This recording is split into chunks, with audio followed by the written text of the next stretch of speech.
Abbiamo fatto questo allestimento speciale, come sapete l'evento coincide con i 60 anni di attività di questa azienda, vi racconteremo un po' di cose nel corso di questa giornata speciale e naturalmente anche con l'inaugurazione di questa nuova sede, di questo edificio che sarà possibile poi visitare. Siamo stati fortunati perché c'è una bellissima giornata di sole, il che non guasta perché ci aiuta molto anche con l'umore. Una giornata memorabile abbiamo definita perché così per un'azienda che ha 60 anni di vita ma rimane un'azienda molto molto giovane in occasione di questo anniversario importante. La prima cosa che vogliamo dire è ringraziare tutti voi che siete qui, non solo i collaboratori, i dipendenti, ma tutti gli amici della Oli SPA in questo anniversario. Ci troviamo nel quartier generale, la cosa è un vanto per tutti noi che viviamo in Emilia Romagna e non solo, da cui vengono coordinate le 23 filiali internazionali dell'azienda e 6 stabilimenti produttivi presenti nei 5 continenti. Quindi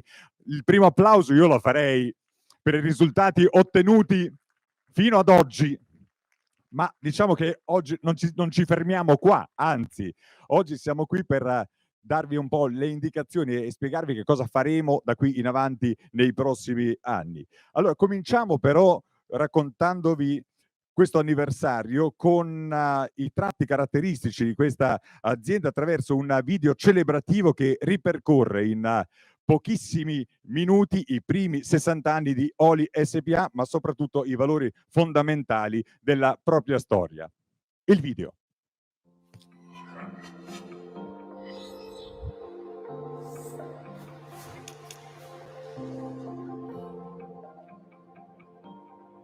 Oli è un'azienda moderna che è nata 60 anni fa e siamo proprio qui a festeggiare i 60 anni ed è un'azienda che è nata come piccolissima azienda artigianale ed oggi è diventata invece un'azienda a livello internazionale con 23 sedi nel mondo.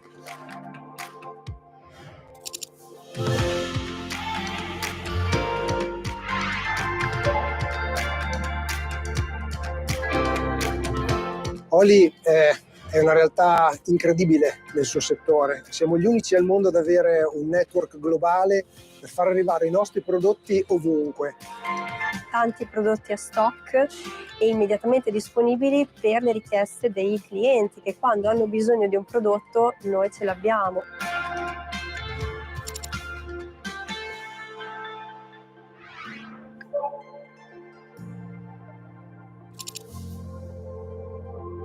Abbiamo fatto tutto questo grazie a un modello produttivo e distributivo che ci ha insegnato praticamente la nostra casa madre VAM. È un'azienda che guarda al futuro, sempre in costante crescita, ed è un'azienda che punta anche sulle persone, che permette anche di migliorare se stessi. Qualsiasi piccolo ingranaggio è parte del successo finale che può avere, che ha avuto e che dovrà avere nei prossimi anni sempre di più la Oli.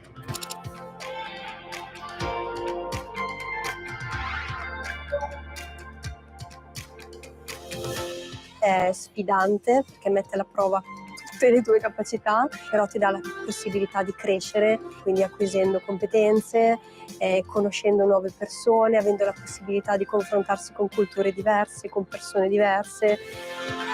Ogni giorno vediamo che c'è sempre qualcosa di più che si può fare e dobbiamo essere in grado di farlo prima e meglio della concorrenza.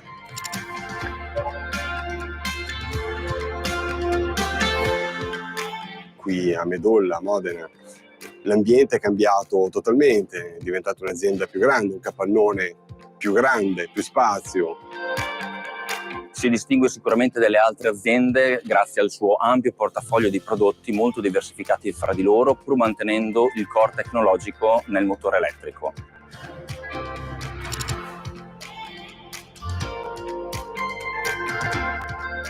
Oli è un'azienda fresca perché crede nei giovani e li affianca alle persone più anziane ed esperienza, e questa alchimia è un valore. Abbiamo diverse etnie, diverse religioni, diverse culture e questo è importante perché essere accanto all'altro, che all'inizio puoi vedere come diverso da te, invece è un ulteriore valore.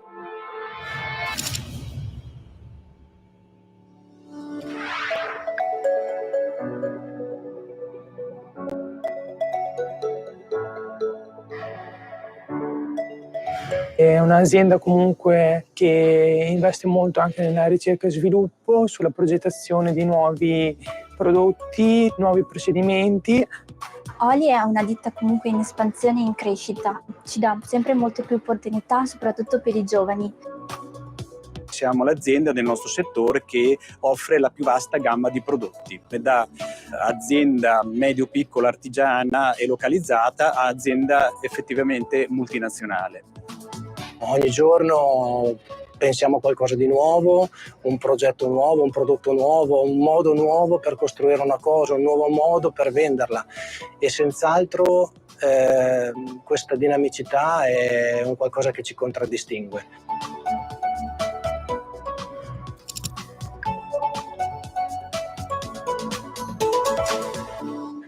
Oggi lavorare qua credo che per tante persone voglia dire anche lavorare in una piccola famiglia o anche in una grande famiglia, se la vediamo allargata anche alle filiali, dove in tanti penso possano anche riconoscersi e penso possano trovare soddisfazione in quel che fanno e nel contributo che danno tutti i giorni al miglioramento di questa azienda.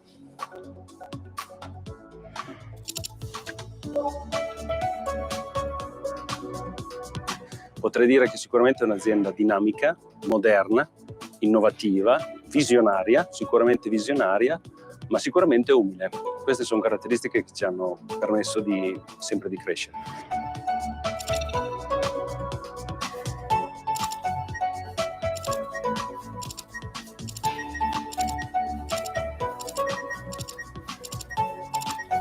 Il nostro futuro è bellissimo, stiamo lavorando per un great place to work e vorremmo che fosse veramente un grande posto dove poter lavorare.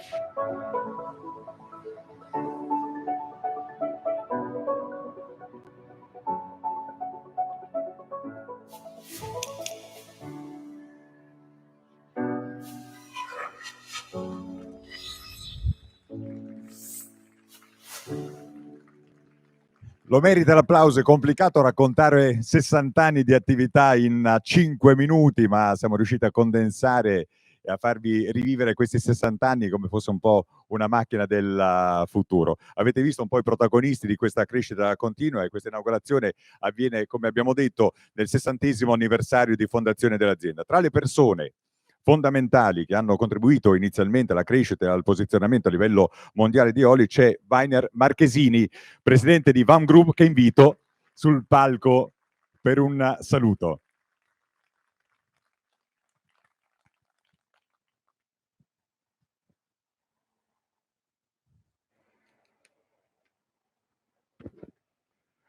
Autorità, signore e signori, buongiorno e benvenuti alla celebrazione del 60° anniversario della fondazione di Oli e della inaugurazione del nuovo sito produttivo che è dietro di voi. La fondazione è stata fondata, questa ditta, dal signor Corsi, e ha chiamato questa ditta Officina Lavorazioni Industriali nel 1961, che era un periodo fertile per l'industria italiana. Nel 1997 la VAM decise di entrare nel mondo della vibrazione e acquistò dalla famiglia Corsi la società. Inserita nel contesto internazionale di VAM, la società fu trasformata in un'azienda globale con produzione in Cina, Italia, Malta e Romania. Il presente, avete già sentito dal filmato, ci sono dei siti produttivi, quindi in Cina, uno in Cina molto grande, sono 40.000 metri con 250 persone, in Italia 4, a Malta 1 e in Romania 1. Il totale dei dipendenti è 520. Oggi sono entrati nella compagine sociale anche degli investitori cinesi che hanno portato un grande know-how funzionale ai progetti innovativi dei motori per biciclette. Il presente qualitativo. Nel filmato che abbiamo visto ci sono state alcuni che hanno parlato della internazionalizzazione dell'azienda, ma questa è un'azienda globale, c'è una differenza fra la localizzazione, la delocalizzazione, l'internazionalizzazione e la globalizzazione. La globalizzazione è produrre componenti, pezzi di macchine e assemblarli là dove c'è il mercato. E effettivamente c'è un problema, ci vuole una testa che possa organizzare tutto questo, e la Oli ha la testa proprio qui, dove siamo noi adesso.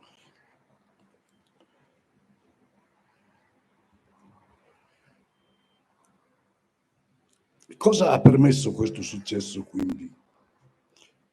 Una strategia chiara e determinata, investimenti a lungo termine e la formazione dei manager, dei quadri e del personale tutto. Il futuro. La crisi finanziaria del 2008, il devastante terremoto del 2012 hanno fatto sì che per 5 anni dovessimo impiegare tutte le nostre energie nella ricostruzione, ma nel frattempo siamo cresciuti nonostante non potessimo lavorare e abbiamo lavorato da altre parti. Per fortuna avevamo i siti produttivi in giro sparsi per il mondo.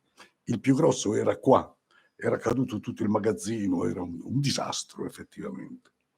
Però abbiamo rifondato l'azienda, abbiamo fatto una nuova crescita sempre più importante, è stata una galoppata fino adesso e hanno contribuito tutti, i clienti, i fornitori, lo Stato, la Regione, il governatore Bonaccini ci è sempre stato molto vicino. Comunque, soprattutto la nostra gente che si è rimboccata le maniche, che hanno fatto in modo che quel poco che era rimasto in piedi potesse essere funzionale, potesse produrre.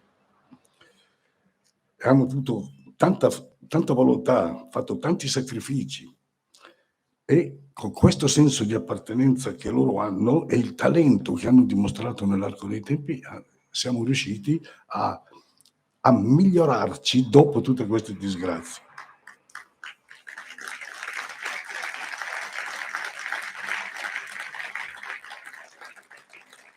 Grazie. Comunque oggi ne sono certo, come avete sentito dall'entusiasmo delle persone che hanno parlato, i prossimi 60 anni certamente saranno di successo perché ci sono le condizioni. Io non lo vedrò, ma certamente sarà così. Però volevo anche rimarcare una piccola cosa, visto che abbiamo il governatore. La crescita di questa azienda è stata non solo nel personale d'officina, nel personale produttivo, ma soprattutto, e qua in Italia è successo questo, è cresciuta la corporate, sono cresciute le maestranze di alto livello. Ci sono degli ingegneri, ci sono dei laureati. Quindi noi siamo fra quelli che fanno tornare i cervelli, non che li lasciamo andare. Credo che sia necessario un appello a tutti, a rivedere un po' la cultura del sistema economico italiano, fare un'analisi, perché se noi vendiamo le aziende, perché abbiamo tante bellissime aziende, vendiamo le aziende a delle aziende straniere e sono loro le multinazionali, non siamo noi più. Noi diventiamo solo operatori manuali, faremo solo le cose e invece siamo in grado di fare ben altro rispetto che solo a montare un vibratore, montare un trasportatore. Grazie.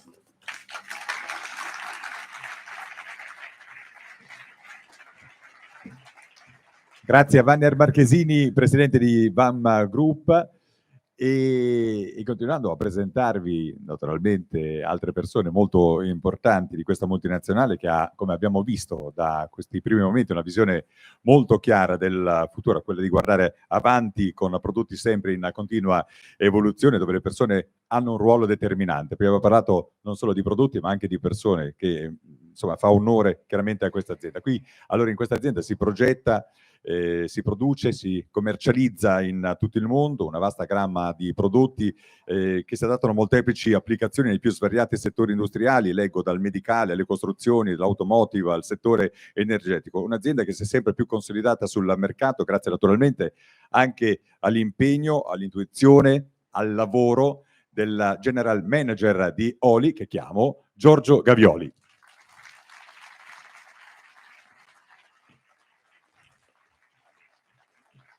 Grazie Giacomo.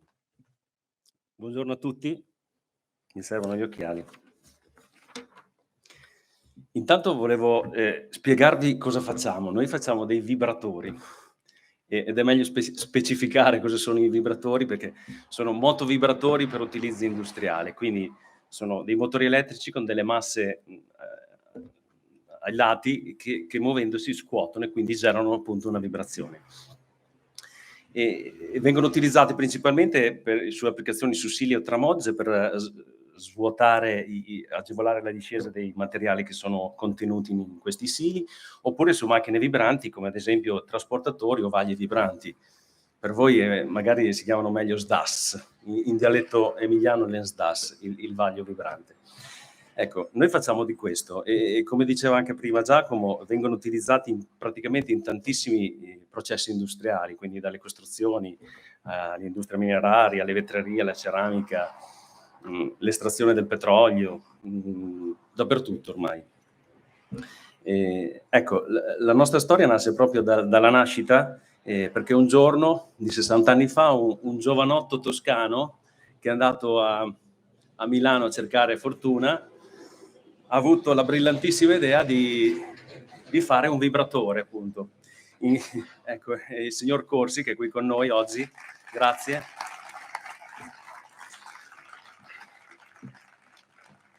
Infatti in quegli anni, come ha detto anche il signor Marchesini, a Milano venne costruita la prima linea della metropolitana, era il 61 se non ricordo male, la linea rossa dovrebbe essere, quindi c'era bisogno di tutto e Corsi inventò proprio questo vibratore per compattare il calcestruzzo quando facevano le gallerie e i tunnel e da lì è nato un po' tutto.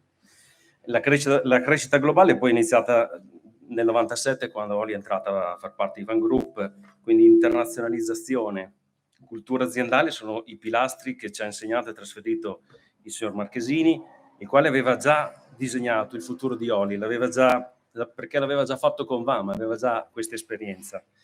La strategia per lui era chiarissima, per me e per noi un po' meno all'inizio, però noi non abbiamo fatto altro che mettere in pratica quello che lui ci ha insegnato. Se continuiamo a fare così non sbaglieremo.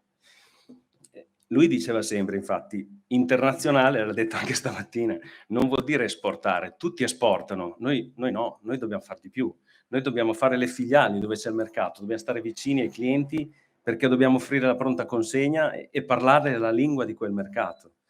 Ed ecco allora che abbiamo fatto la prima filiale, la joint venture in Cina con Wolong, l'abbiamo fatta nel 98, 23 anni fa, e andare in Cina era una cosa difficilissima.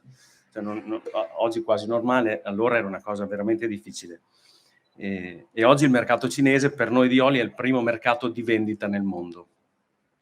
Poi con questa filosofia abbiamo fatto tutte le altre filiali, ne abbiamo fatte 23, i nostri colleghi, alcuni oggi sono qua, parlano 18 lingue diverse, cioè noi parliamo 18, loro parlano 18, io non li parlo, ma però ci riconosciamo tutti con gli stessi ideali, con le stesse cose. Quindi per noi questo è un punto fondamentale. In ogni paese queste persone rispettiamo la cultura, la lingua, la religione, ma tutte queste persone hanno i nostri valori e le nostre ambizioni.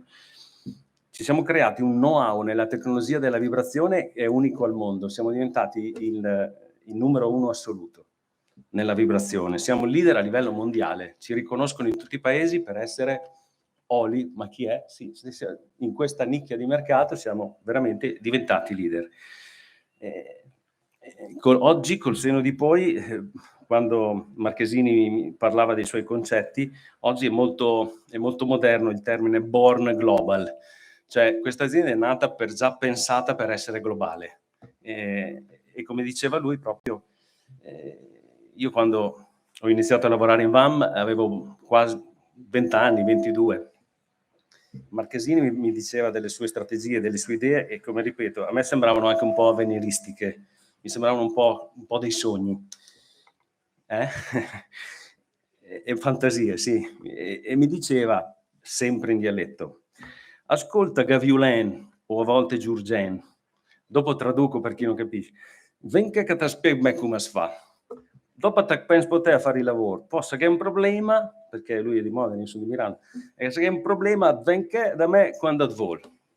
Tradotto in questa frase c'è un po' tutta l'essenza di tutto quello che è la cultura aziendale VAM, che ci ha proprio inculcato, ce l'ha messo nella testa, che oggi è anche la cultura Oli.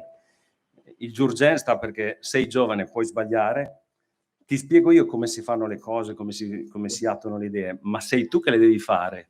In questo sei tu che devi fare, le devi realizzare te, e quindi mi ha sempre dato tantissima responsabilità, ma poco peso. E allora le cose diventano sempre molto semplici. Quindi se hai un problema vai da lui, te lo risolve, ti ascolto, ti aiuto, quindi perfetto. Ecco, quindi questi sono i nostri valori: responsabilità, condivisione, ascolto, propositività. Noi ci mettiamo anche il nostro, lo condiamo sempre con tanta umiltà, che è sempre il collante principale. E un'altra cosa che abbiamo assorbito dalla Vanta Marchesini è la fiducia in noi stessi e la visione del futuro, nel pensare sempre in grande. Questi sogni, queste fantasie sono normali per noi e quindi generano opportunità incredibili. Abbiamo dei colleghi che sono magari anche oggi qua con noi, che sono diventati responsabili di filiali all'estero, però hanno iniziato a lavorare con noi in officina. Io stesso ho fatto, mi date dei nomi, divento rosso, ma io sono entrato in VAM che non sapevo fare nulla, zero.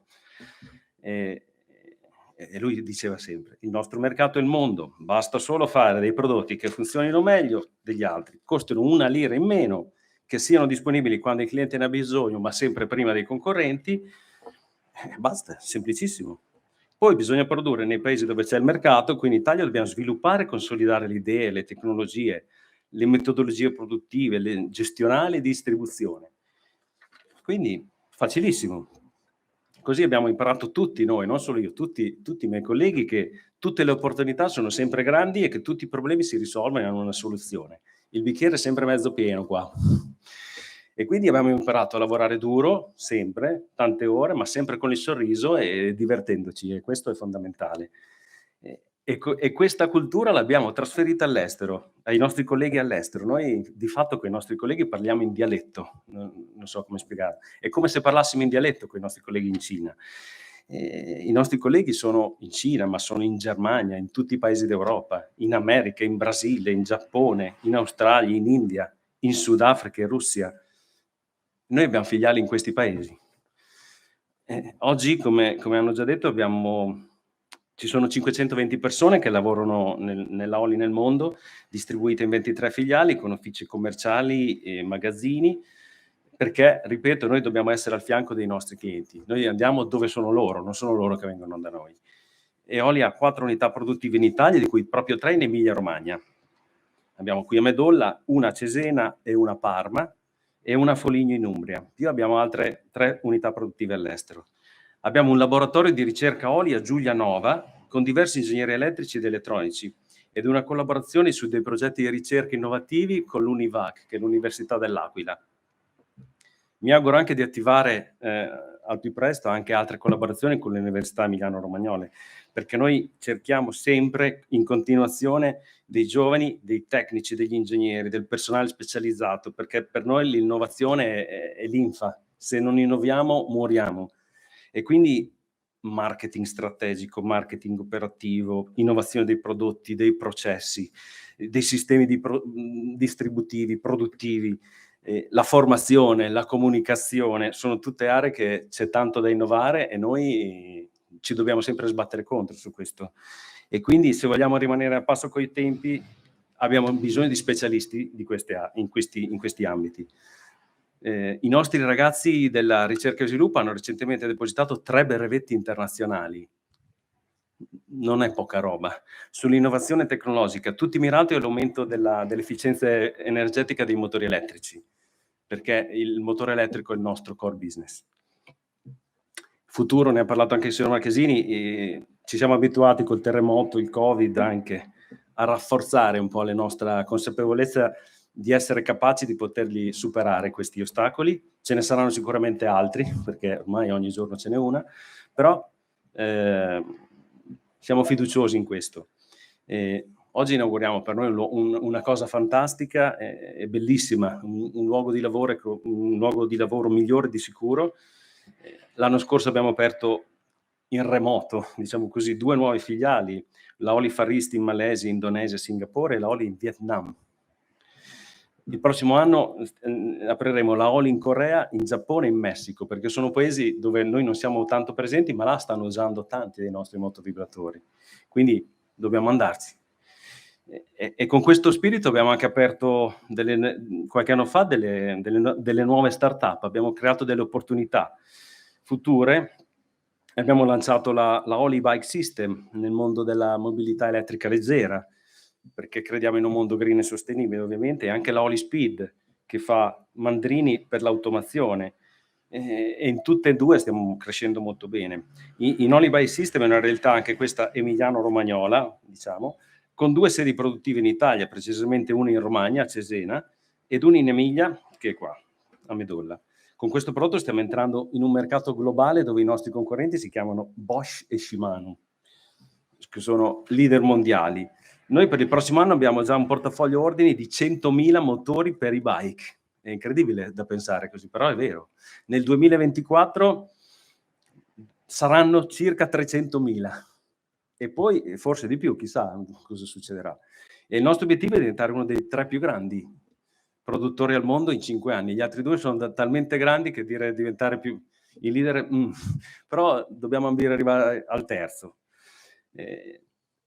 La Oli Speed invece ha sede a Foligno, a Perugia, ed ha un potenziale di crescita enorme anche a livello mondiale, perché l'automazione dei processi produttivi infatti è la chiave dello sviluppo di tutto.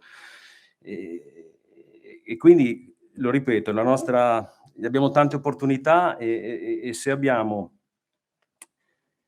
questa cultura, questa voglia di collaborare, di umiltà, che, ripeto, è tipica, l'ho già detto diverse volte, per chi come me, forse molti di noi vengono dalla campagna, dove la parola data vale più del contratto, e allora le cose si fanno. Ecco, quindi per questo che sono molto convinto che il futuro in Oli sarà bellissimo e molto positivo. Ringrazio il Presidente Bonaccini per essere venuto, il signor Corsi perché ha fondato la Oli, se no non saremmo neanche qui, il signor Marchesini e la VAM per tutto quello che ha fatto, i sindaci, le università, gli istituti e tutti. Ovviamente ringrazio tutti i miei colleghi di tutti i paesi, di tutte le età, di tutte le religioni, perché è tutto merito loro se abbiamo fatto questo. Volevo anche fare un piccolo augurio, mi auguro che fra una trentina d'anni magari io possa essere ancora lì, lo auguro anche per me, di essere lì e qualcuno sarà qua, che sarà qualcuno di voi, sarà qua a raccontare, a festeggiare il 90ennale della Oli, speriamo. Quindi, grazie. Via. Grazie Giorgio Gavioli, grazie mille per questa illustrazione. Una realtà che opera sul mercato globale, quindi bisogna dare peso anche alle parole, abbiamo sentito, è molto importante, ma che ha il proprio quartier generale qui a Medolla. Oli combina innovazione, prestazioni, affidabilità, adattandosi al mercato in continua evoluzione. Un'azienda che è divenuta protagonista di riferimento mondiale, come abbiamo detto, siamo onorati di averlo con noi in questa giornata speciale. Invito il Presidente della Regione Emilia-Romagna, Stefano Bonaccini.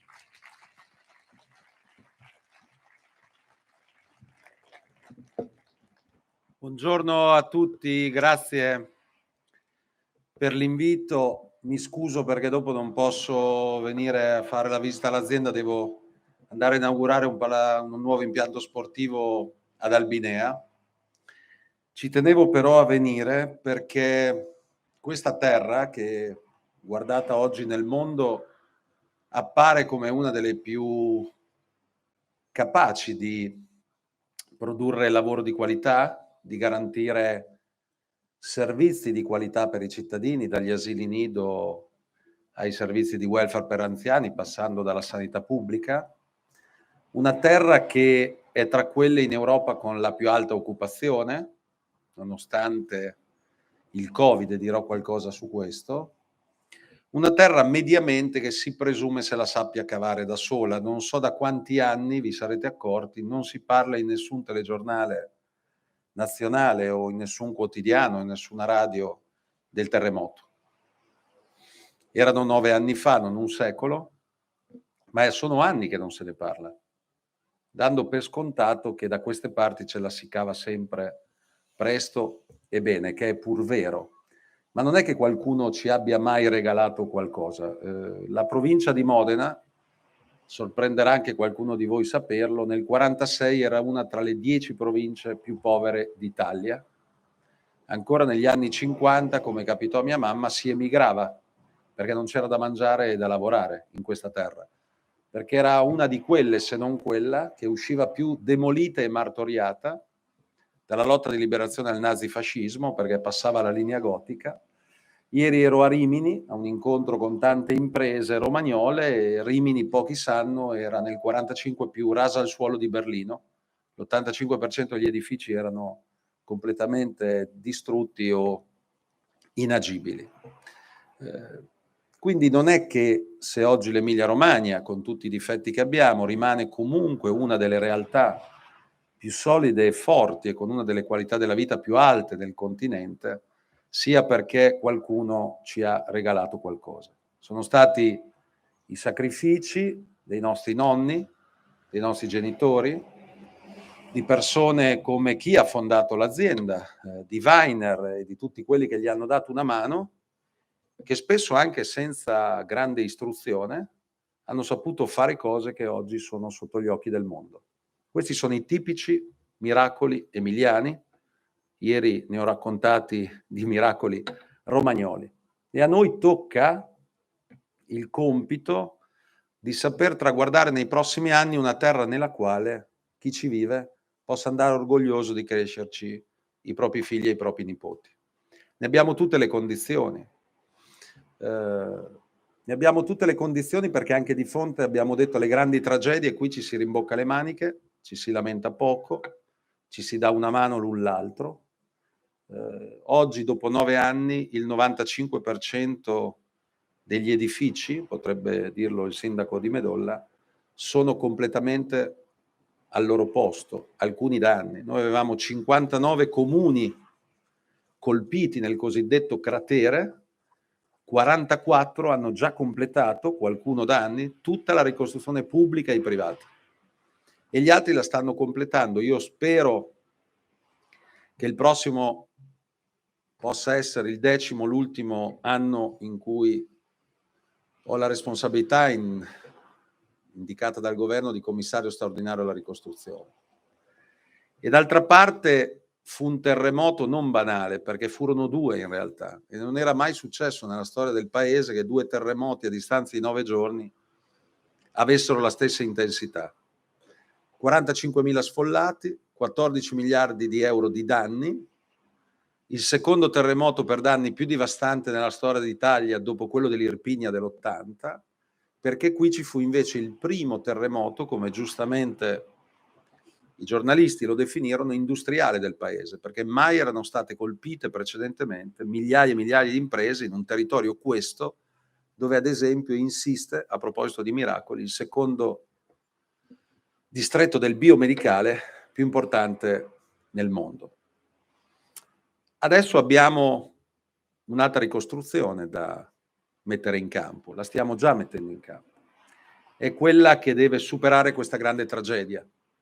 Ieri i giornalisti mi chiedevano un commento ad una giornata che era stata presentata come una giornata pressoché di disastri e di blocco del paese. Per fortuna la stragrande maggioranza degli italiani ha preferito lavorare, tenere aperte le imprese, viaggiare, non bloccare alcunché.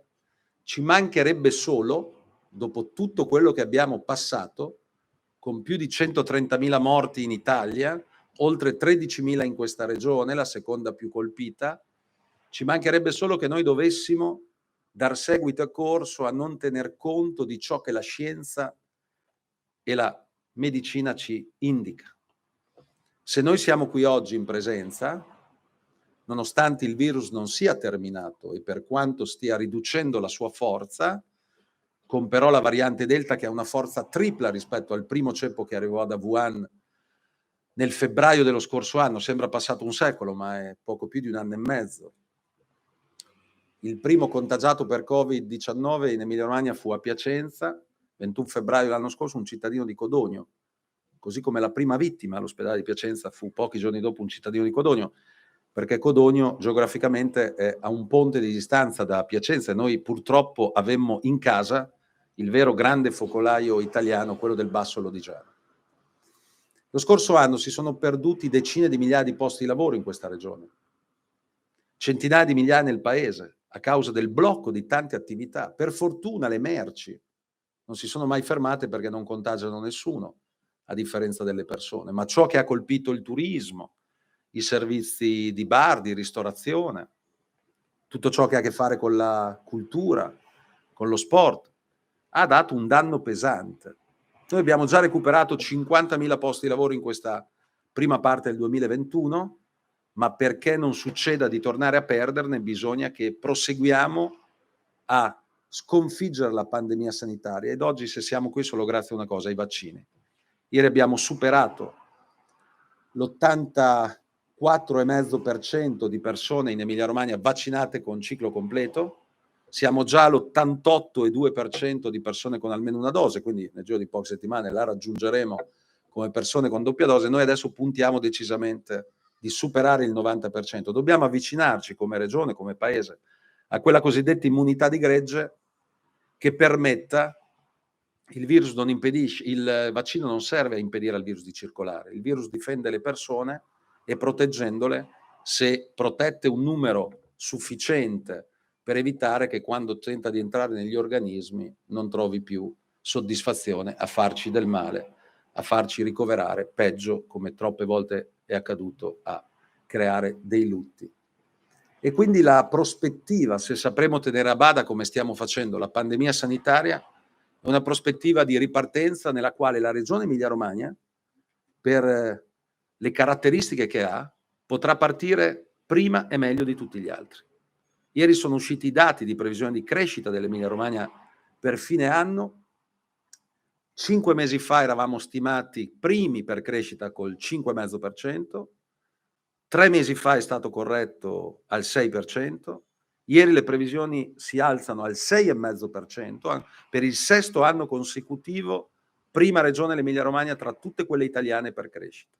Ora, decimale più, decimale meno, voi capite che è una crescita alla quale non siamo abituati, ma vorrebbe dire che in solo un anno avremmo recuperato più di 2/3 di ciò che lo scorso anno nella pandemia abbiamo perduto come produzione di ricchezza di questa regione e nel paese. Col rimbalzo del 2022 si segnala che alla fine del prossimo anno potremmo avere una crescita più vicino all'11% che al 10%. Se stiamo poi ai numeri reali, quelli che toccate con mano anche voi, venivano indicati i livelli, no, di previsioni di crescita di esportazioni o di produzione nel mondo per ciò che nei vostri settori su cui competete come nessun altro potete immaginare. Nei primi 6 mesi di quest'anno l'Emilia-Romagna ha registrato un 6,6% in più di esportazioni, non rispetto all'anno scorso, ma al 2019, che fu l'anno record nel dopoguerra, con oltre 70 miliardi di merci esportate. Segnalo che ognuno di voi all'anno, se divido la quota totale per quella pro capite, esporta circa 1.000 euro più di un lombardo e tra i 1.000 e 2.000 euro più di un veneto, cioè non ci stiamo paragonando alle piccole Basilicata o Molise, stiamo parlando di colossi, di giganti. Siamo nettamente diventati la prima regione per esportazioni, il merito è tutto di straordinari imprenditori come qui abbiamo e le loro maestranze che realizzate e realizzano prodotti che nel mondo, come veniva spiegato, pochi altri riescono a realizzare.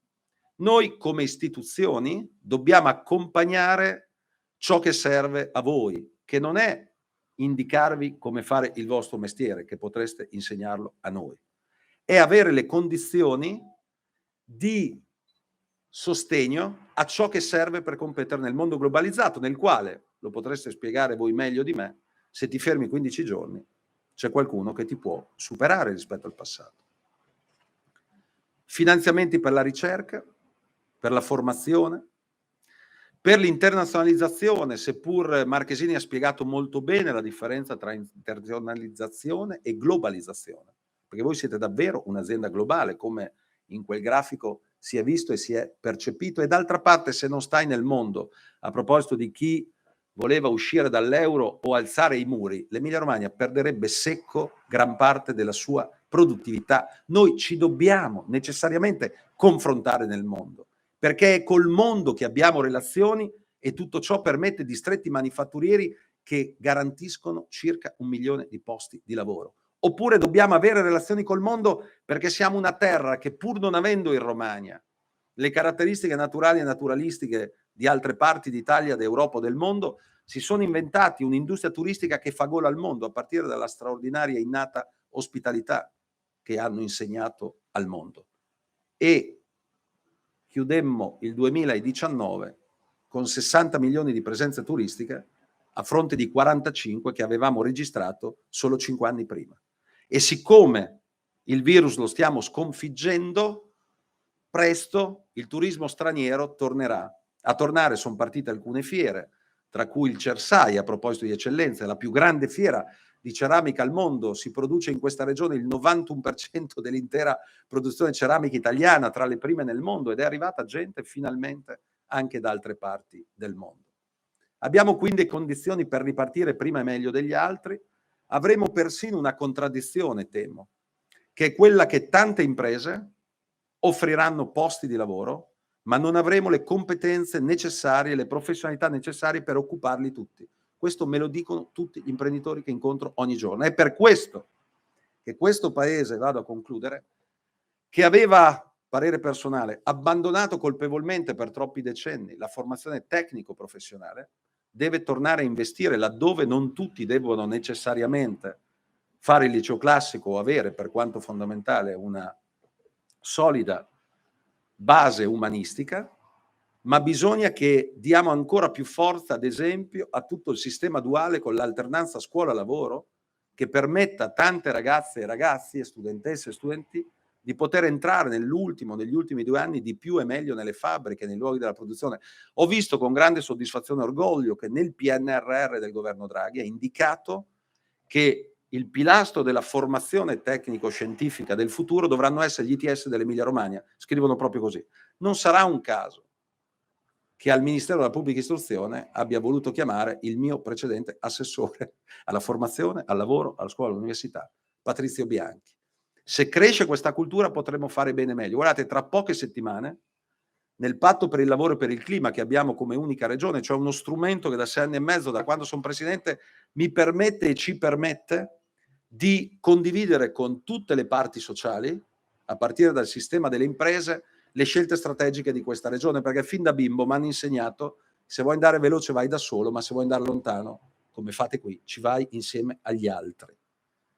Ora noi tra poche settimane presenteremo un progetto per come trattenere in questa regione i migliori post laureati e post diplomati. Bisogna anche pagarli meglio, e dobbiamo garantire alle imprese dal livello centrale, spero, il taglio del cuneo fiscale per avere le buste paga più alte e taglio alle tasse di chi le paga davvero, e mi pare che sia una delle cose che Draghi oggi voglia percorrere. Da parte nostra sistemi di incentivi alle imprese sane e serie che vogliano assumere soprattutto giovani, perché vedete, se un ragazzo o una ragazza senza figli, senza famiglie, quindi con radici meno piantate di chi ha famiglia nel terreno, trova offerte nel mondo superiori 2, 3, 4, 5 volte negli stipendi, non ci pensa 2 minuti ad andarsene. Non che andare in giro per il mondo, l'ha fatto anche mia figlia più grande, a studiare, non sia un fatto anche persino positivo di crescita personale e di esperienza, ma dobbiamo garantire che possano tornare qui a trovare lavoro, oppure, come Marchesini ha detto, e come finalmente sta succedendo, persino attrarre talenti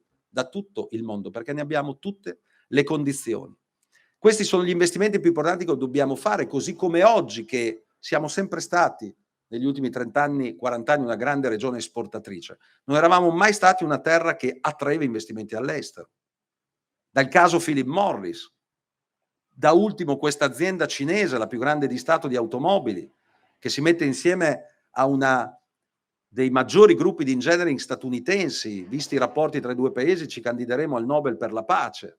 fanno una joint venture, scelgono, guardano il mappamondo e dicono dov'è la Motor Valley per competenze migliore al mondo, e vengono qui perché il capitale umano che trovano qui non lo trovano da nessuna parte. E poi però vengono qui anche perché qui 4 anni fa, a proposito di quello che dicevi, abbiamo messo insieme le 4 università dell'Emilia Romagna, le 10 aziende che si chiamano Ferrari, Maserati, Ducati, Pagani, Lamborghini, Dallara, Toro Rosso, AS Formula 1, Magneti Marelli, Cox HPA, e gli abbiamo detto adesso lavorate insieme, e a guidare quella Motor Vehicle University of Emilia Romagna, che è l'unica università al mondo, qui in Emilia Romagna, che propone 6 corsi di laurea biennali in inglese per il master nell'ingegneria applicata all'automotive. Abbiamo chiamato non un politico, un sindaco, un parlamentare, abbiamo messo Andrea Pontremoli, amministratore delegato della Dallara Automobile. Quando vedete correre Indianapolis, o una gara di Formula 2, o una di Formula 3, o uno di Supercar, o una di Formula elettrica, sappiate che tutte le auto che vedete girare le progettano loro.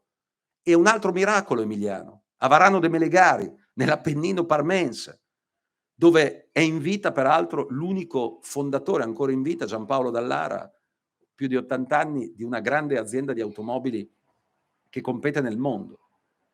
E sono venuti qui anche perché, come avrete letto, ed è l'unica uscita che Mario Draghi ha fatto nel paese, è stata a Bologna, qui arriverà non solo il centro meteo d'Europa, che porterà qui 1500 ricercatori da tutta Europa a studiare il clima. Il Corriere della Sera 2 settimane fa titolava "Sarà in Emilia Romagna che si faranno le previsioni meteo per tutta l'Europa".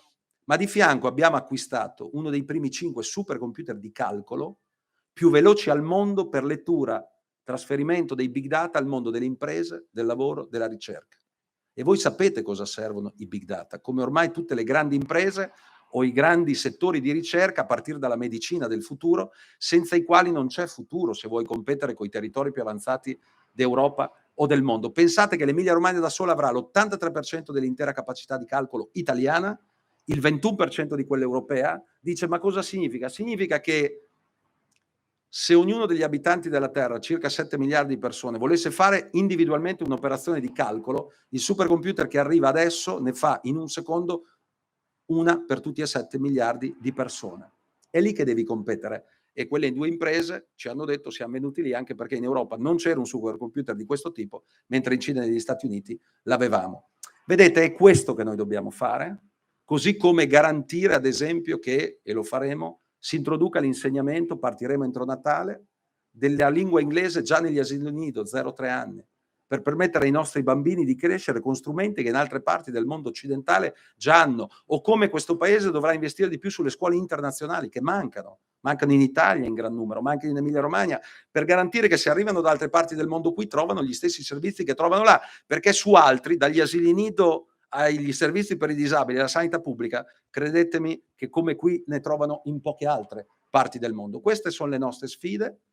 Credo che l'Italia oggi guidata da Mario Draghi, l'italiano certamente più autorevole in Europa e del mondo, stia garantendo l'uscita dalla pandemia sanitaria, evitare quella economica e sociale, anzi, se ci sarà un po' di stabilità, che è quella che manca a questo paese.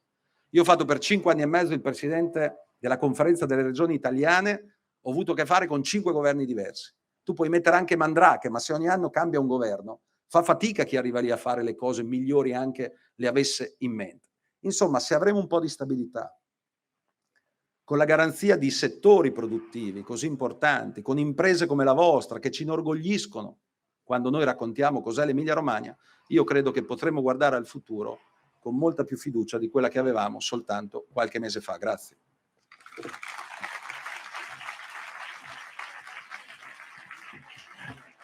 Grazie al Presidente Bonaccini, che ci deve lasciare perché ha un'altra inaugurazione in questo sabato mattina. E saluti, grazie ancora Presidente, buon weekend anche a voi. Non è finita, abbiamo ancora alcuni minuti e poi ci sarà il taglio del nastro, è chiaro, no? Perché dovremo inaugurare questo edificio. Per questo io chiedo a Giorgio Gavioli di raggiungermi, perché dobbiamo fare una cosa insieme molto importante. Lo abbiamo nominato, menzionato più volte in questa mattinata, abbiamo poi voluto aprire la nostra giornata con un video celebrativo mostrandovi quindi un po' la storia di questa azienda. Siamo per questo molto felici di invitare colui che da giovanissimo, aveva poco più di 20 anni, fondò questa azienda a Milano, la Oli, l'Officina Lavorazioni Industriali, ovvero Piero Corsi. Signor Piero, la invitiamo sul palco perché chiaramente tutto è partito da questo giovane, visto che abbiamo parlato di molti giovani in questa giornata, da questa istituzione. Ecco, un applauso al nostro ospite. E c'è una targa che noi vorremmo consegnare in questa occasione per questi primi, lo ricordiamo sempre, primi 60 anni. Primi, ce ne sono tanti altri che ci aspettano. A favore chiaramente dei fotografi e delle telecamere.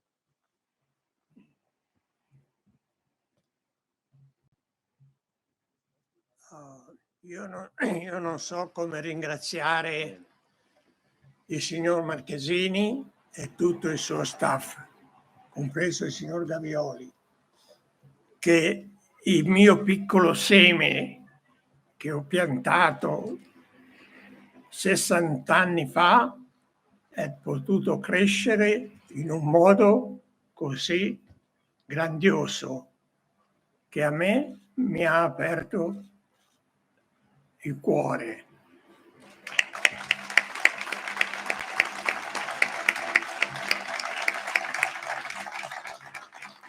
Sono un po' emozionato.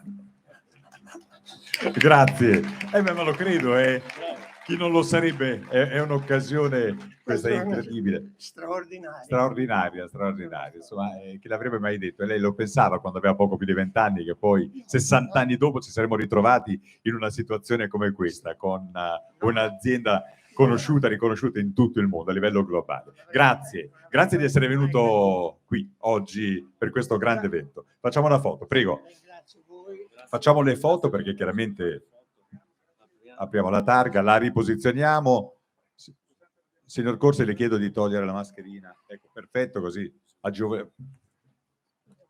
Sapete, i fotografi sono sempre molto esigenti e notano i particolari, hanno ragione, perché poi queste sono foto che entreranno nel prossimo video fra 60 anni, quando noi ci ritroveremo qui. Abbiamo bisogno di queste foto da... No, ma ci saremo ancora noi, è una promessa.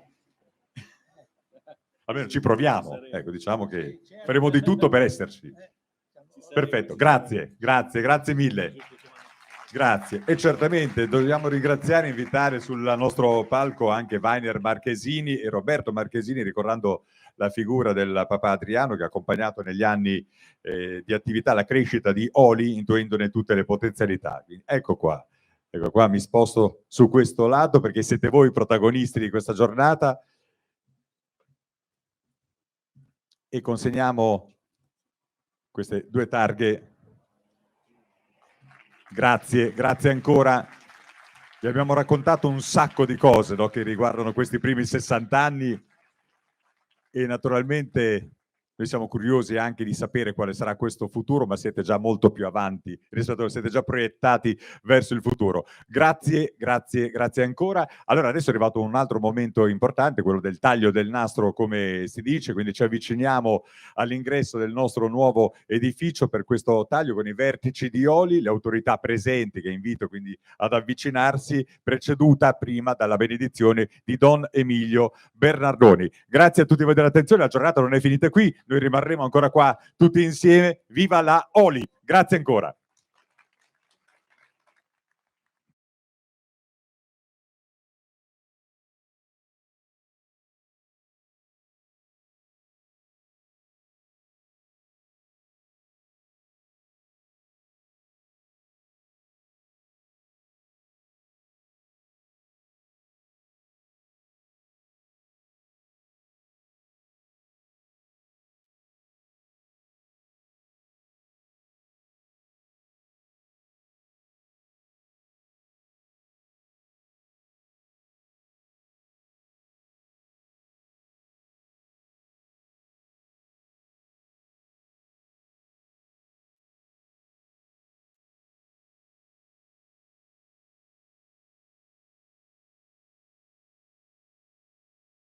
Benissimo, molto bene. Me lo tengo io, va bene? Mi metto qua di lato.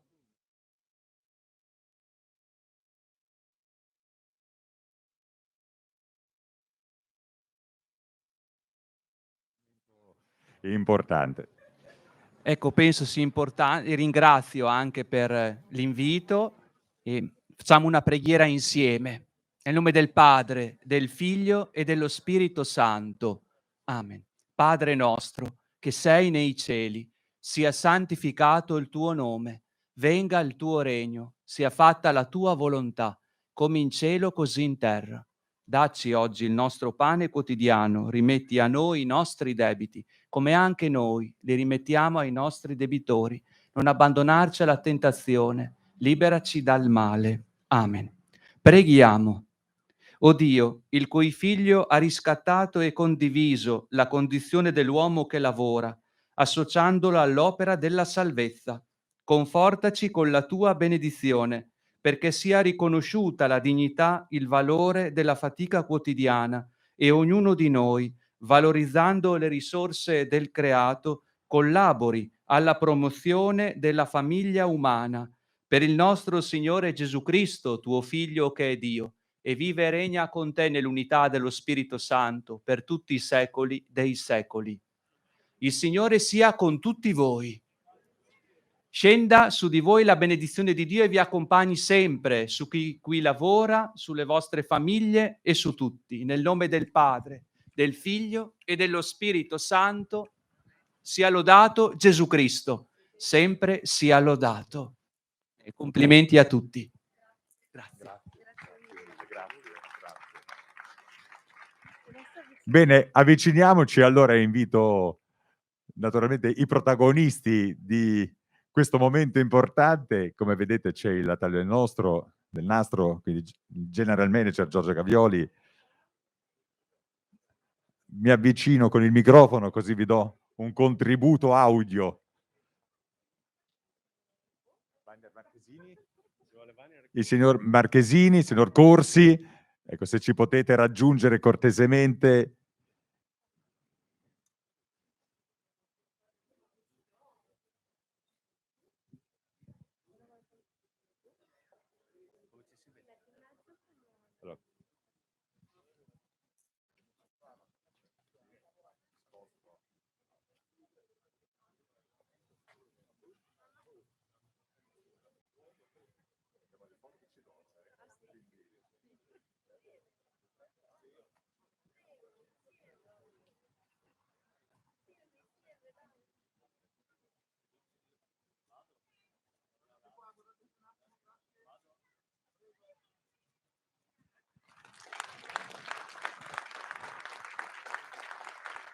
Abbiamo tagliato il nastro, finalmente. Buon sabato, rimanete con noi e grazie naturalmente ancora della vostra attenzione e della vostra partecipazione. Grazie a tutti, grazie.